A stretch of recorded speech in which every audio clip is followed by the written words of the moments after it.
Салкынай Орунбаева 3 баласы менен Сузак районунун Барпы айылында батирде турат. Жолдошу менен 2 ажырым жолго түшүп, учурда 3 мектеп окуучу балдарын өзү тарбиялап өстүрүп келет. Ал жактан ажырашкандан кийин атам үйүндө бирге бир туугандар менен жашап жүрдүм.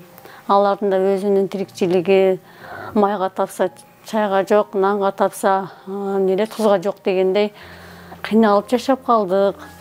Бир аз канча убакыт өтпөй мен ажырагандан кийин атам ооруп, оорунун немесинен өтүп кетти. 2016-жылы атам өтүп кеткенден кийин кыйналып калдык. Укам үйлөндү арада. Үйлөнгөндөн кийин мен балдар менен батышпадык. Жалал-Абад шаарындагы мектептердин биринде пол жууп эмгектенет. Алган эмгек акысы күнүмдүк тамак ашынан ашпайт. Мындан улам турак жай салууга чамасы жетпегендиктен министрлер кабинетинин төрагасынын орун басары УКМК төрагасы Камчыбек Ташиевке кайрылды. Ташиев Камчыбек Кыдыршаевич, мен бүгүнкү күндө ушул мына көрүп турган үйүңүздө бирөөнүн үйүндө жашаймын. Шартым оор. Мына жерде суу болуп бытчылдап лайга толуп кетет, жашаганга ыңгайсыз болуп турат. Мен өзүм 3 бала менен 6-5 жылдан бери жалгыз жашаймын. Балдарым кичине жашмай да мектепте окуйт.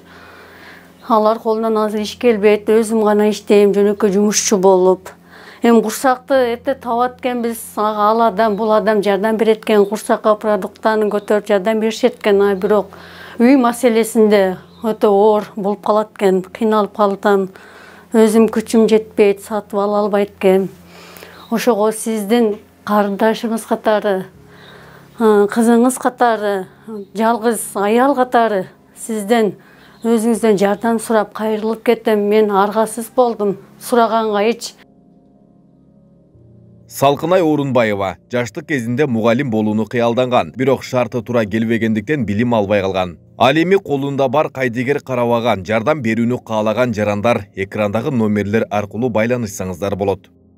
Айбек Исабеков, Замирбек Тойчубаев, Регион.